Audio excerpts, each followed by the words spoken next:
Shalom semuanya. Koinonia kita ini ya, temanya adalah Amerika keluar dari PBB bikin Dewan Keamanan baru ya. Tetapi kita akan membahasnya bukan secara politik, tapi bagaimana kita memahami dalam nubuatan Alkitab. Ya, kita terus belajar wahyu ya, bolak-balik wahyu 1, 2, 3, 22, 1, 2, 3, 22. Lompat-lompat kita pelajari ya, setiap banyak yang belum disingkapkan ya, masih kita itu mungkin baru hanya 5% yang kita pahami dari wahyu saat ini ya. Ya, dan kita akan terus mempelajari ya sampai makin jelas. 5% aja udah lumayan kalian semua ya. Kita semua waduh udah nggak percaya tahayul tuyul gereja-gereja yang menyebarkan yang cari duit itu ya, saudara ya. Sudah lumayan ya, luar biasa. Nah, sekarang kita masuk ya. Berita Amerika itu keluar dari sebagian organisasi-organisasi PBB, saudara. WHO dan berbagai macam ya. Dia tinggalkan. Lalu dia bikin Dewan Keamanan sendiri. Dimulai dengan apa? Untuk Dewan Keamanan untuk Gaza. Makanya dia tawarin Putin, dia tawarin Cina, dia tawarin semua orang untuk bikin Dewan Keamanan. Itu adalah sebuah start. Karena Amerika sudah tahu PBB ini udah nggak berfungsi. Ini bukan teori konspirasi, ini sudah kenyataan. Ini bukan teori konspirasi ya. Saya tidak suka teori konspirasi. PBB itu sudah tidak berfungsi dan orang-orang di dalamnya korup. Terbukti dengan ketika di Nigeria nggak ada yang ribut, saudara. Ada orang-orang Kristen dibunuhin di Nigeria 1 juta orang nggak ada yang ribut. Ketika Yaman itu geger, PBB nggak ribut. Ketika terjadi perang di Somalia, nggak ada ribut. Ketika Somaliland mau merdeka, PBB ribut, saudara. Ketika Israel mengakui Somaliland. Ketika ada 3.500 orang dibunuh di Iran, PBB diam saja. Itu tadi ya. Ketika Israel dikerjain, PBB diam saja. Begitu Israel balas, ribut PBB. Seluruh dunia digoyang semua, suruh demo semua, ditanyain kenapa kamu demo, pada nggak ngerti kenapa demo. Bayaran semua. Dan Amerika tahu itu semua adalah retorika saja, ternyata udah dibeli PBB-nya. Makanya Amerika nggak mau masuk ke PBB lagi, udah percuma. Kamu tuh udah dibeli. Ya. Termasuk dicurigai Presiden Uni Eropa juga sudah dibeli sama Islam, saudara. Si Ursula. Ya. Macron, Ursula, ya, si itu Starmer Care, Perdana Menteri Inggris, itu sudah dibeli sama Islam, saudara. Makanya si Donald Trump, dia mau keluar dari PBB, dia mau bikin sendiri, dia keluar dari PBB, dia bikin sendiri Dewan Keamanan sekarang. Dimulai proyeknya adalah Gaza, ya, proyeknya adalah Gaza. Itu adalah sebuah strategi Donald Trump, ya. Nah. Sekarang, saudara tahu ketika ini Iran ini udah pasti selesai ya, si Khamenei ini udah pasti selesai. Minggu kemarin ya sudah saya kasih tahu ya runutannya, Iran itu akan menjadi negara Kristen ke depannya itu. Coba deh kamu lihat, pertumbuhan kekristenan di Iran itu sangat cepat sekali, saudara. Paling cepat di dunia ya pertumbuhan kekristenan di Iran. Masjid-masjid itu dibakar, dirobohkan. Bukan karena kebencian, tapi karena kemarahan. Bukan karena benci, tapi karena marah. Mereka selama ini ditindas oleh orang Islam dan sekarang mereka mau ngelawan. Ya, jadi sekarang masjid-masjid dibakar semua, dirobohkan oleh orang-orang Persia ini. Lalu mereka, Donald Trump ini sudah tahu, Khamenei ini sudah runtuh, Islam sudah runtuh. Udah, nggak punya musuh. Rusia enggak. Cina bukan. Makanya dia harus kuasai Greenland supaya tenang, sudah damai dunia. Rusia nggak bisa macam-macam, Cina nggak bisa macam, dikunci, Greenlandnya dikunci, sehingga aksesnya nggak akan bisa melalui Greenland, karena kalau mau perang Rusia akan kirim lewat Greenland, lewat Arktik paling dekat. Kalau dia lewat turun lagi ke Eropa segala macam, muter jauh rudalnya, paling cepat lewat Greenland. Nah, kalau Amerika punya akses atas Greenland, tinggal ditembak dari Greenland. Karena Greenland kan relatif penduduknya cuma 57.000, saudara ya. Relatif kosong. Jadi sebelum pergi kemana-mana, rudalnya tembak dulu. Begitu tujuannya. Makanya NATO-nya lunak, karena terjadi perundingan. Ya, tapi saya kira pasti akan diambil alih. Lalu musuhnya siapa lagi? Udah nggak ada. Islamnya udah nggak ada. Era perang pertama kali dunia perang gara-gara perangnya ngelawan Jerman dan Islam. Ya, perang dunia kedua ngelawannya Jerman dengan Islam lagi. Perang dunia ketiga, ya, sekarang era perang dingin lawan Rusia dengan didukung oleh Islam, saudara. Maka sekarang nanti ke depan musuhnya siapa? Jermannya sudah kalah, Rusianya sudah kalah. Islam mau bonceng siapa nih sekarang? Nah itu, saudara. Islam ini mau bonceng siapa? Ingat ya, perang dunia, ya, Islam itu kan perang salib. Siapa yang menginisiasi perang salib? Islam, saudara. Karena Islam itu menjajah kemana-mana ke daerahnya orang Kristen. Makanya dibalas. Perang salib kan Islam. Dia bonceng, apa dia sendiri, nggak pakai bonceng, dia sendiri.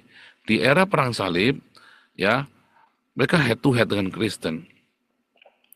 Nah, kemudian Kristen mundur. Kenapa mundur? Sudah nggak ada untungnya, ya kan? Toh wilayah-wilayah mereka sudah mereka ambil kembali. Bahkan wilayah Andalusia pun yang diambil alih oleh Islam sudah diambil alih lagi. Nah, kalau wilayah-wilayah itu wilayah-wilayah tak bertuanya sudah dilepas.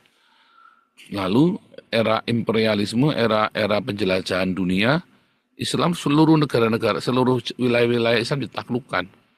Bahkan akhirnya khilafah terakhir, Kesultanan Turki, di mana raja-raja Nusantara itu berkiblat dan membayar upeti untuk diakui keemirannya, kesultanannya, sudah diruntuhkan. Dan akhirnya semua kesultanan di Indonesia pun berakhir kan. Ya kan? Pemerintahan sultan-sultan itu sudah berakhir. Hanya yang tersisa hanya tinggal budaya saja, bukan politik. Bahkan yang di Indonesia kan. Nah, lalu era Perang Dunia Pertama, Islam nebeng sama itu ya, sama Kaisar Jerman. Perang Dunia Kedua, Islam nebeng Hitler. Era Perang Dingin, Islam nebeng Rusia. Nah sekarang mereka semua udah nggak ada, Rusia pun sudah tenang. Ya, lalu Islam mencoba membuat kekuatan sendiri melalui Arab Saudi, nggak bisa, udah Arab Saudinya bertobat, takluk sama Israel. Tinggal Iran, Irannya masih belum bertobat. Dia bikin kacau teror di mana-mana, di seluruh dunia dia kirim teror ya. Dan sekarang Irannya sudah takluk. Khamenei sebentar lagi sudah selesai, itu sudah selesai, nggak bisa apa-apa, dikunci, udah nggak bisa apa-apa deh pokoknya Khamenei. Cuma tinggal jargon-jargon dan yang bodoh kalian percaya dengan jargon-jargonnya Iran ini, ya kan, jargon-jargon yang ditoain sama media-media Indonesia. Ya, kalau di Eropa mah udah tamat, Iran udah nggak dianggap lagi. Lalu musuhnya siapa, saudara? Kalau udah nggak ada. Nah, nggak ada musuhnya, udah aman damai. Sampai kapan, saudara? Sampai nanti dunia akan mengalami tiba-tiba kevakuman, status quo yang berkepanjangan. Disitulah nanti kekacauan terjadi. Hari ini kita akan baca dari Wahyu 6 dan Wahyu 7. Ya, saya mau kasih gambar-gambar yang menarik dari AI ya, saudara ya, produksi dari AI. Hebat ya, sekarang kita bisa bikin apa saja ya. Menjelang antikristus, apa yang terjadi. Tadi di awal saya sudah kasih gambaran ya saudara ya, bahwa akan ada masa vakum ya, yang mengerikan. Ya kelihatannya tenang-tenang saja, tapi sebenarnya enggak begitu ya saudara ya. Ya menjelang antikristus, wih serem ya. Ini topik ini nggak pernah membosankan ya saudara ya. Nah, topik ini tidak pernah membosankan, semua orang selalu ingin tahu. Saudara, ini adalah masa era kuda putih ya, sudah saya bilang ya. Ini adalah era kuda putih. Ketika Donald Trump keluar dari PBB, bikin Dewan Keamanan baru, ya bukan keluar sepenuhnya ya, yang dimaksud bukan keluar sepenuhnya, tetapi Donald Trump ini untung ya, karena PBB-nya ini udah kacau dengan dia keluar dari beberapa organisasi PBB. Akhirnya takluk ya, Khamenei ini udah nggak berkutik. Berarti Islam di seluruh dunia setelah Arab Saudi ini membuka diri bagi dunia sekuler, maka Islam Sunni ini praktis sudah takluk. Coba lihat teroris-teroris seluruh dunia. Rata-rata dari Islam Syiah sekarang. Bukan dari kelompoknya Sunni lagi, tapi dari Syiah. Ya. Yang tersisa ini kelompok Syiah yang masih ngeri, yang masih nerjang sana nerjang sini ya. Nah, inilah dia, saudara ya, kita masuk dalam era ini. Dalam era menjelang antikristus, yaitu ketika masa kuda putih ini ya, meterai satu. Meterai yang pertama, kuda putih. Ingat saudara, kuda putih ini dia adalah seorang penunggang kuda putih dengan mahkota, dimahkotai sebagai kemenangan, ya kan? Dan ada bau. Bau itu kalau penganut teori konspirasi, baunya itu tokso. Toksonya itu adalah toksin racun, yaitu virus, ya, virus pandemi. Jadi kuda putih ini akan bawa pandemi, ya katanya begitu. Enggak, belum, saudara ya. Karena pandemi itu nanti ada di kuda hitam, ya. Nah sekarang ini apa? Sekarang ini kuda putih. Toksonya ini adalah busur pelangi, yaitu apa? LGBT, saudara. Busur pelangi LGBT. Jadi Donald Trump ini dia benci LGBT, tetapi kedamaian dunia ini akan membuat LGBT itu subur. Karena apa? Karena LGBT ini kan pro Islam. Nah, Perang Dunia Pertama kembali ya, mulai dari kebangkitan Islam. Ya, Islam menaklukkan kerajaan Kristen. Ya, apa saja saudara, mulai dari Yaman, Irak, kerajaan Kristen Mesir, Ethiopia, dan seterusnya. Afrika yang lain ya, Andalusia. Lalu ada perang salib. Perang salib adalah untuk menghentikan. Perang salib adalah untuk menghentikan ini, saudara. Stop di Yerusalem. Lalu perang salib ini diganti ya dengan imperialisme, di mana seluruh negara-negara Islam menjadi jajahan, menjadi koloni, ya, kolonialisme. Dengan sendiri Islam yang kalah, ya kan? Pertama kan ada Islam. Islam ini kemudian dihentikan dengan perang salib. Ya, perang salib itu kemudian dihentikan tahun 1300, lalu terjadilah mereka mengalahkan Bizantin, dan itu memang dibiarkan. Penaklukan Bizantin oleh Islam itu memang dibiarkan oleh Vatikan. Mengapa? Karena waktu itu ada dua kutub kekristenan, yaitu Roma Kristen Barat dan Kristen Timur, Ortodok dan Vatikan. Makanya dibiarkan. Jangan GR ya, kalian orang Islam. Jangan GR, karena itu memang pembiaran, ya, pembiaran. Vatikan tidak kirim pasukan ketika Bizantin itu ditaklukkan, dan Bizantin itu sudah kropos, ya, udah kropos, ya, bishop-bishopnya korup, rakyat-rakyatnya semua marah, kenain pajak 10%, kalau nggak mau bayar pajak 10% masuk penjara. Dan mereka melihat Islam pajaknya cuma 2,5%. Rakyatnya miskin, para bishopnya kaya-kaya.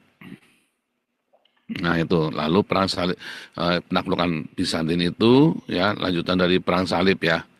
Lalu setelah itu apa yang terjadi? Imperialisme, kolonialisme, dan seluruh negara-negara Islam dari Jazirah Arab, dari seluruh Afrika, ya, dari seluruh Asia menjadi koloni dari kerajaan-kerajaan Kristen. Ya kan? Loh, ini fakta sejarah. Seluruh kerajaan-kerajaan kesultanan Islam menjadi koloni dari kerajaan Kristen. Ya kan? Bahkan akhirnya tahun 1924 Turki itu, Ottoman Turki itu ditaklukkan oleh Inggris. Mustafa Kemal Atatürk itu ya harus menyerahkan kekhalifahan itu dan menjadi negara republik. Itu ya. Nah, kemudian ada Perang Dunia Pertama. Kita kembali ke yang lalu ya. Perang Dunia Pertama ini adalah Kaiser, ya, namanya Kaiser. Kaiser Jerman, ya, ditambah Turki dan Arab. Ditunggangi oleh Islam. Ini kan Islam. Kenapa? Karena ingin lepas dari imperial, koloni kerajaan Kristen dimotori oleh Kaiser Jerman, yang mereka melihat Jerman ini kan nggak punya armada yang kuat, saudara ya. Jerman ini nggak punya armada layar laut yang kuat. Jadi ketika seluruh Eropa ini mengerahkan tentaranya, mengerahkan semua pasukannya pergi ke ke dunia baru, maka pasukan Jerman ini mengirimkan pasukan infanterinya untuk mengambil alih seluruh Eropa. Ya, nah ini ya, lihat ya, Portugal punya pasukan. Portugal itu kirim armada kapal.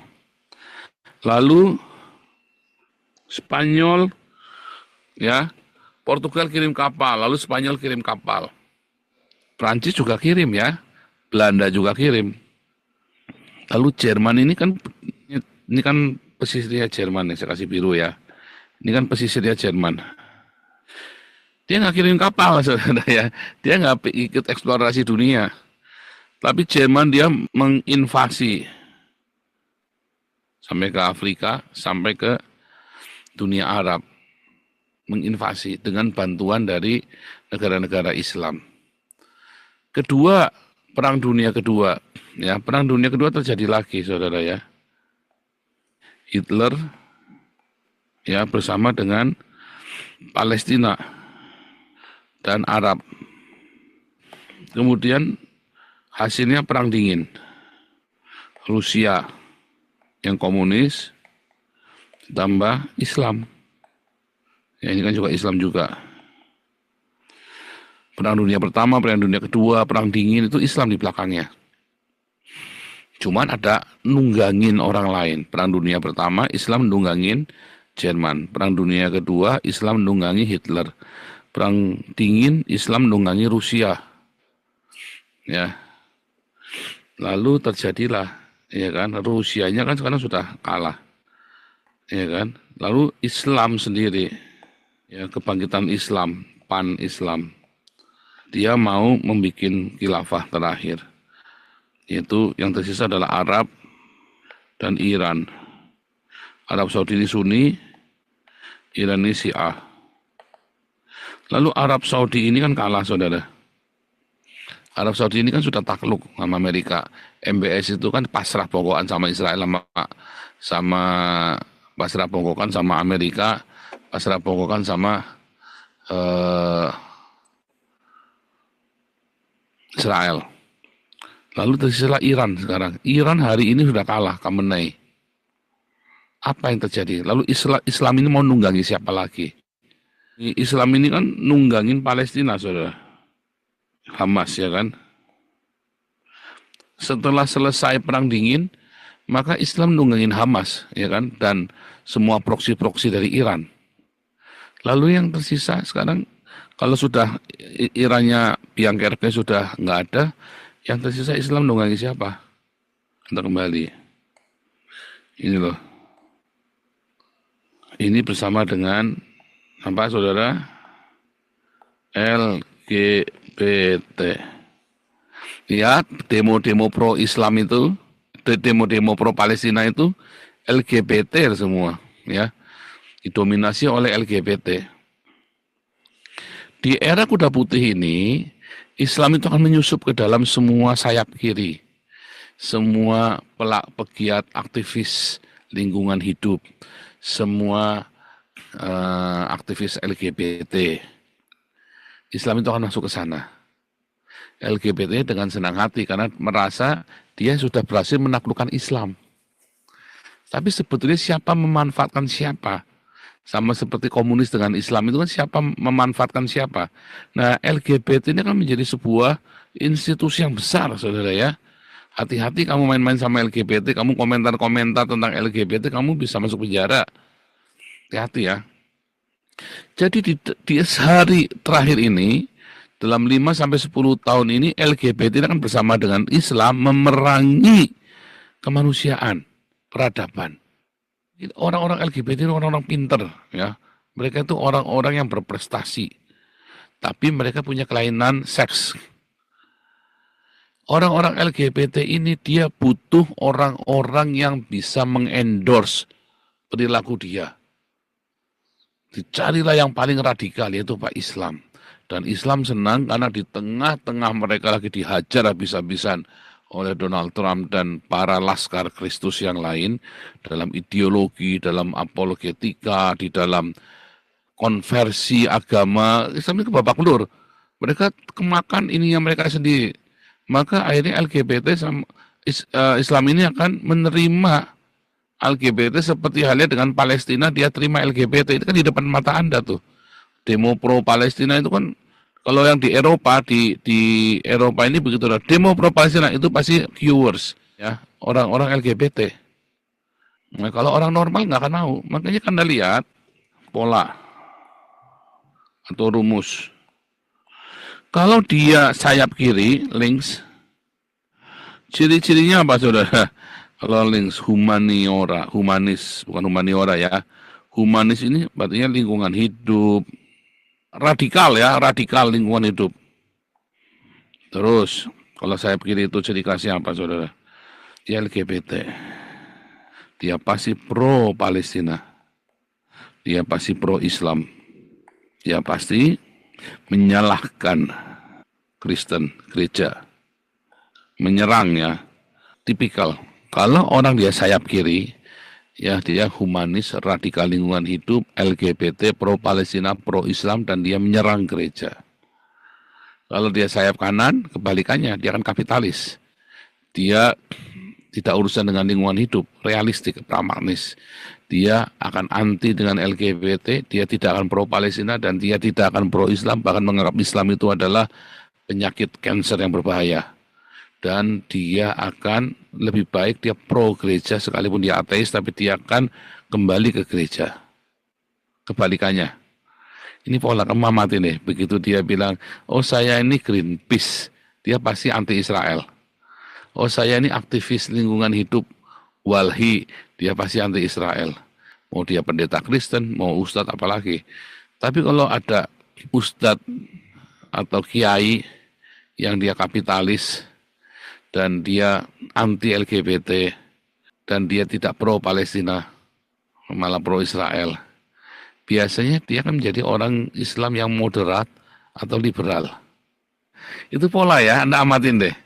Itu pola, jadi tidak ada ujuk-ujuk, itu ada kerangka berpikir yang tercipta.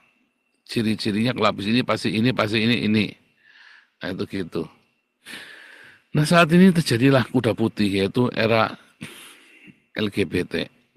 Damai, seluruh dunia damai, tenang. Ya, tapi tiba-tiba damai itu diambil, lalu tiba-tiba perang. Masuk ke dalam era kuda merah, tiba-tiba perang. Kenapa perang, saudara? Kenapa intai damai langsung jadi perang? Ya, kenapa perang? Penuh perang. Karena terjadi kesalahpahaman. Tenang yang luar biasa ini terjadi kesalahpahaman. Orang-orang sayap kanan nggak terima dengan orang-orang sayap kiri. Udah nggak punya musuh lagi. Kalau tadi musuhnya Rusia, oke, dari kita bersatu yuk, kita kalahkan Rusia. Tadinya musuhnya adalah Islam. Oke, kita bersatu yuk, kita Islam udah takluk. Tapi kemudian akhirnya orang sayap kiri akan perang dengan sayap kanan. Islamnya belum tumbuh. Islamnya masih nyucuk hidungnya orang-orang LGBT. Dan orang LGBT itu banyak ya. Inilah orang zaman Sodom dan Gomora. Dan Islam bisa takiyah. Masuk ke dalam zaman Sodom dan Gomora ini Islam takiyah. Pura-pura. Pura-pura, oh ya kita dukung, oh ya benar. Tapi mereka sebenarnya sebentar lagi akan dirajam pakai batu yang LGBT itu. Kemudian tiba-tiba terjadi perang, saudara ya. Waktu terjadi perang yang luar biasa itu, maka apa yang terjadi, saudara? Perang yang, kalau Anda nonton filmnya Mad Max ya, saudara ya. Ada filmnya Mad Max atau Book of Elijah. Ya, The Book of Elijah. Nah, itu kondisinya begitu. Peradaban itu hancur, teknologi itu hancur. Karena mereka perang itu sekuat tenaga. Nah, di dalam kekacauan itulah, ya, di dalam kekacauan itu, maka akan terjadi famine, ya, kelaparan yang amat sangat, dan penyakit di mana-mana. Lalu mulailah masuk dalam kuda hijau kuning. Ya ada apa saudara? Penggunaan biokimia, zat kimia berbahaya untuk perang dan sebagainya macam. Karena murah. Karena perang terus mereka lama-lama habis uangnya. Maka ya udah bikin senjata kimia. Nah disitulah Islam itu akan tampil. Dan akan menyebarkan kebencian terhadap Kristen. Kenapa? Karena mereka Orang-orang itu kalau sudah puas, sudah kenyang, sudah makmur, biasanya lupa Tuhan. Lalu generasi berikutnya ya tidak diajarkan untuk menjadi seorang percaya, nggak urusan. Orang tuanya udah capek, itu biar yang ngajari gereja saja. Lalu anak ini bertumbuh di jalanan dengan pemahaman jalanan. Akhirnya wah, brutal, mengalami kerapuhan di dalam iman mereka. Nah, maka yang terjadi adalah apa, saudara? Ketika makmur dan anak-anaknya rapuh. Makmur anak-anaknya rapuh, saudara. Maka mereka dengan mudah diislamkan. Karena Islam menjanjikan aturan-aturan, mereka dengan mudah diislamkan. Dan itulah terjadi kebangkitan Islam, yaitu masa antikris. Jadi, ya ketika Anda membaca Wahyu 6, itu adalah masa penantian kebangkitan antikris. Anda siap-siap waktu itu. Siapapun Anda atau saya juga bicara pada diri saya sendiri. Begitu nanti kita udah masuk nih ya, kena perang dan chaos, maka siapapun bisa diislamkan karena mereka sendiri lagi bingung. Sementara orang Kristennya hanya omon-omon saja. Ya kan, dia tidak realistis orang Kristennya. Hanya omon-omon saja, bikin gereja, ya tadi yang bangun gereja, terus waduh bangun bermewah-mewah ya. Nah disitulah, maka orang Kristen itu kalah nanti. Sekarang ini Islam kalah, tapi nanti 5-10 tahun lagi ketika kebangkitan, ketika udah mulai perang-perang ini, ya maka kebangkitan Islam. Nah disitulah nanti banyak orang-orang Kristen yang disembelih, yang akan dibunuh oleh tentara-tentara Islam ini. Nah itu ya Wahyu 6 tadi ya, adalah para martir ya. Aku melihat para martir. Dengan ya, kalau dalam Wahyu 7 bawa daun palem. Dia bawa ya daun palem sebagai lambang kemenangan. Daun palem itu ya. Sebagai lambang kemenangan. Dan mereka ada di hadapan raja. Orang-orang dari berbagai macam bangsa, bahasa, suku, kaum. Ya, suku, bangsa, suku, kaum, dan bahasa. Ada semua, jadi bukan punya orang Yahudi doang. Lalu 144 ribu orang kudus itu bagaimana? 144 ribu orang kudus ini adalah orang Yahudi. Ini bukan masalah masuk, tapi dimeteraikan sebelum dunia dihancurkan karena mereka mau bersaksi, saudara. Karena mereka mau bersaksi. 144 ribu orang kudus ini. Lalu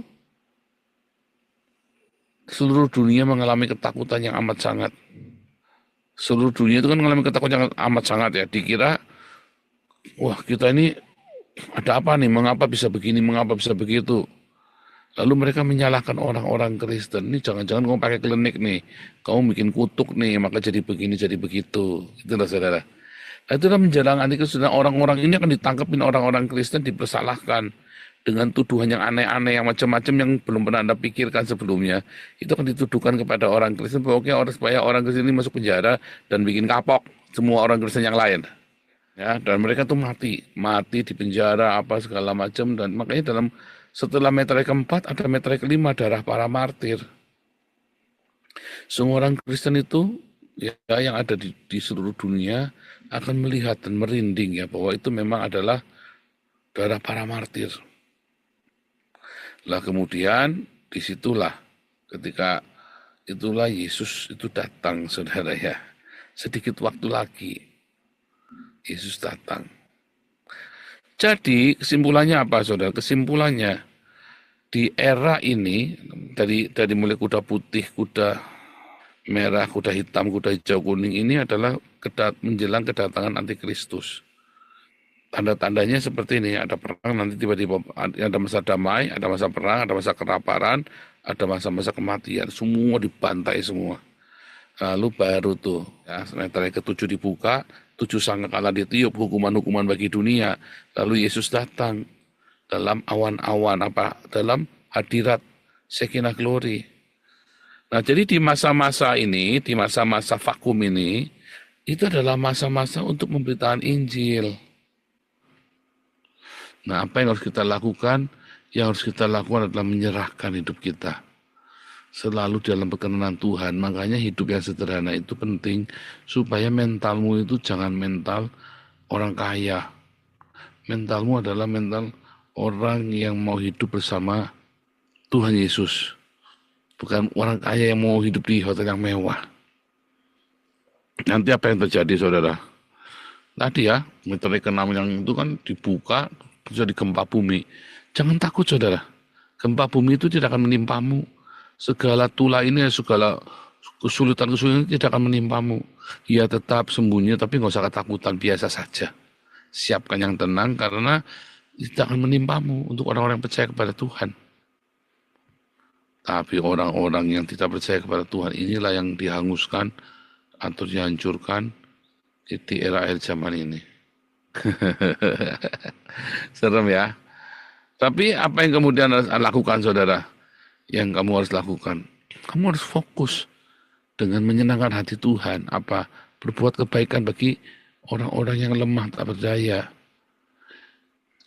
Hidup sederhana itu penting, ya. Kain linen putih, kenapa nggak pakai kain warna-warni coba di sorga? Kesederhanaan.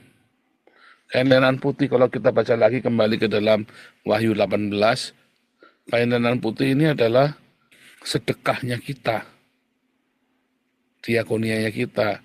Dibandingkan Anda pakai pakaian warna-warni yang mahal, mendingan Anda pakai pakaian linen putih saja yang simple, sederhana, lalu Anda uangnya bagikan kepada orang miskin.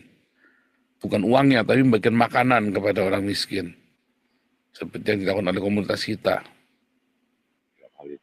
Iya, dulu kan kita pernah mengajarkan bahwa nanti patung yang bisa bicara itu adalah sebuah robot AI kan, yang menjadi nabi kan. Iya, iya, iya. Rabi kayak kita, kayak kamu gini sejalan gini, tapi dia nanti Allah Akbar azan di mana-mana. Dia orang nanya apa saja tentang Islam ya, tentang apologetika itu cakal-cakalan itu ya, wah dia pintar sekali itu nanti itu. Tapi lihat ya, kalau Anda masuk ke dalam ChatGPT, masuk ke mana-mana, itu semua algoritma Islam tuh, saudara. Anda kalau nanya ya, di dalam ChatGPT, dia tidak akan berani mengatakan Muhammad itu pedofil. Pedofil itu secara ilmiah tidak dapat diterapkan kepada Nabi Muhammad. Pedofilia istilah psikologi adalah untuk ketarikan seksual orang dewasa kepada anak prapubertas. Ya, jadi istilahnya tidak ada dalam konteks budaya abad ke-7, tapi kan dia minat sama anak kecil kan. Pernikahan Muhammad dalam sejarah, ya, tradisional sekitar 9 tahun hidup bersama. Lalu dirubah secara modern, ya, berkata 15 sampai 19 tahun. Ya kan? Apakah mau pedofil? Tidak tepat. Ya kan? Bukan pola eksploitasi anak. Ya, saudara ya. Mengapa tujuan dipakai? Propaganda, enak aja, saudara. Ya, penggunaan standar moral abad 21 dan seterusnya. Ya. Apakah Al-Quran dijamin keasliannya? Kalau menurut Islam jelas, tapi dan menurut ya secara kesimpulan netral, ya, ya menurut iman, menurut sejarah. Tapi coba, ini contoh nih ya, saudara ya, saya belajarnya. Mikirnya lama ya. Internet saya yang lemot atau karena dia takut ngomong ini ya. Menurut iman Kristen, firman Tuhan yang inspirasi. Menurut sejarah waktu banyak varian teks. Saudara ya. Padahal dalam Al-Quran juga banyak varian teks ya. Nah, itu ya saudara ya. Ini contohnya, Anda tahu nih ikut ini. Algoritmanya, data yang dikumpulkan ini adalah data yang dikumpulkan oleh orang Islam. Ini akan diisikan ke dalam sebuah robot. Informasi-informasi ini, dan ketika bicara-bicara, dia akan membuat orang lain semua kagum. Bahkan robot AI ini bisa menurunkan api dari langit. Kenapa? Karena dia kan adalah humanoid kan. Dia adalah sebuah senjata, dia adalah remote. Jadi dia bisa nge-remote nuklir dari bulan. Ya kan? Bisa menurunkan api dari langit. Dia bisa melakukan banyak mujizat-mujizat. Ya, bagaimana cara menangani orang yang baru mati suri. Robot ini bisa melakukan itu karena dia tahu, dia disetel semuanya dengan segala macam ilmu kesehatan, dengan segala macam ilmu astronomi, astrologi, ilmu ramalan, bisa ngeramal hidup Anda, bisa macam-macam ya. Tapi disetting dengan cara Islam. Mengapa, saudara? Karena saat itu apa yang terjadi? Saat itu dunia itu sudah hancur, saudara ya. Saat itu dunia sudah hancur. Seperti ini, ya saudara ya. Dunia itu sudah hancur seperti ini, dan kamu ada di dalam dunia ini. di mana teknologi itu hanya dimiliki oleh beberapa orang saja, ya, yang berani sadis. Kalau dirampas, kamu punya barang bagus dirampas, di format ulang. Anda hanya bisa transaksi dengan barter, nggak bisa lagi dengan online, itu udah nggak ada transaksi online, susah sekali. Anda hanya bisa barter. Anda nonton filmnya Book of Elias sama Mad Max itu ya, kira-kira nanti hancur-hancuran begitu tuh. Peradaban itu gara-gara perang yang berkelamaan itu, gara-gara perang, gara-gara kelaparan, gara-gara pandemi, gara-gara penggunaan senjata biokimia. Anda akan mengalami dunia seperti ini nih. Dia dalam zaman kita mungkin 10-20 tahun lagi akan mengalami ini nih. Saya mau 70 tahun saat itu ya, kasihan anak-anak saya. Tapi kan mengalami ini. Tapi jangan takut. Ya kenapa saudara? Karena Anda akan dilindungin. Anda akan dilindungi ya saudara ya. Ketika orang-orang kaya, para pemimpin dunia takut. Ketika semua raja-raja, ketika semua orang-orang takut ya, orang-orang beragama, orang semua pada takut. Kamu jangan takut saudara. Karena kalau kamu tidak menggunakan tanda antikristus, kalau kamu tidak bersyahadat, kamu akan dilindungi. Jangan takut ya. Sampai nanti hari, tapi banyak yang dibunuh nggak banyak. Jadi martir itu, di masa-masa itu kan banyak martir. Apa yang perlu kita lakukan? Terus Anda berdiakonia, terus kamu hidupnya pelihara cinta, melimpah dengan pengampunan, dan kamu terus sudah jaga hidupmu dalam kekudusan. Terus semangat setiap hari seperti itu, nanti kamu akan diluputkan. Ya, nanti Tuhan juga akan meluputkan orang-orang Yahudi ya, yang hidupnya sama seperti perawan katanya, yang masih bujang, tidak, yang hidupnya artinya apa? Menjaga kekudusan.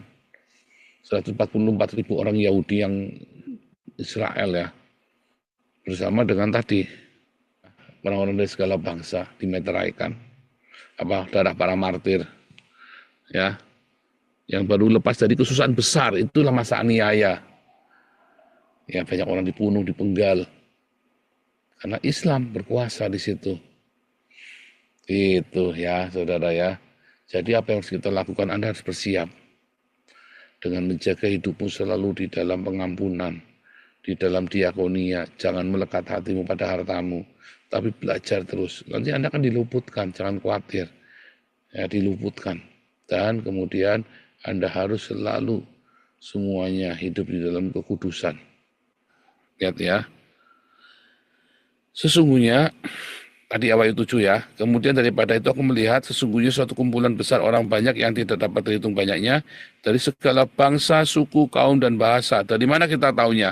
Ini dari segala bangsa, suku, kaum, dan bahasa. Dari warna kulitnya kan. Oh ini sipit. Oh ini rambutnya keriting, hitam. Oh ini kulit putih. Oh ini kaum dan bahasa. Artinya apa? Ada banyak bahasa di sorga. Di sorga itu pakai bahasa apa? Semua bahasa ada di sorga.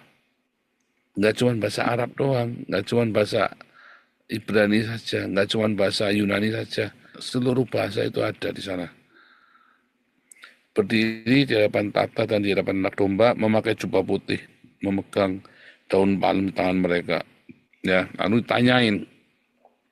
Seorang dari antara tua-tua itu berkata kepadaku, siapakah mereka yang memakai jubah putih dan dari manakah mereka datang? Maka takut padanya Tuhan, Tuhan mengetahuinya.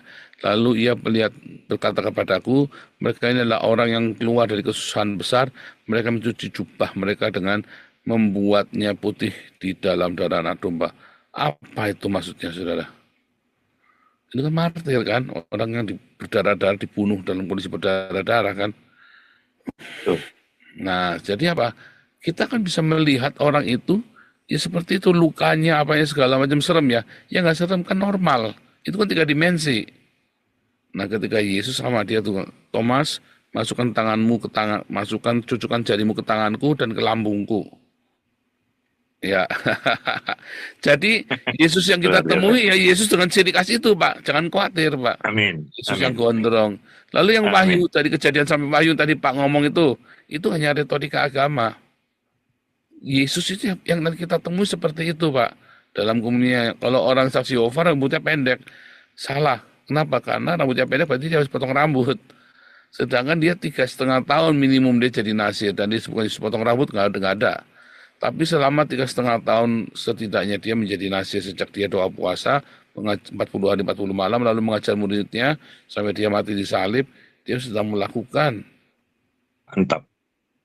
itu. Puji Jadi Tuhan. Haleluya. jangan khawatir dengan nanti wahyu sampai kejadian sampai wahyu yang nanti beda, enggak.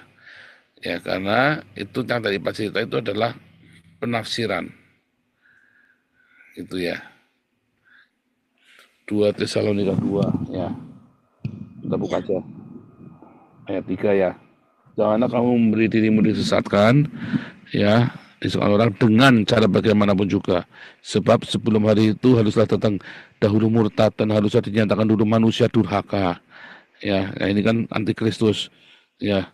Tapi memang orang-orang ini nunggangin orang-orang Islam ini nunggangin LGBT. Jadi mereka punya dua divisi. Divisi pemurtatan dan divisi keagamaan. Ya, LGBT itu nanti akan merajalela seluruh dunia ya, karena Islamnya akan nunggangin LGBT. Jadi dia akan berkamuflase dengan LGBT.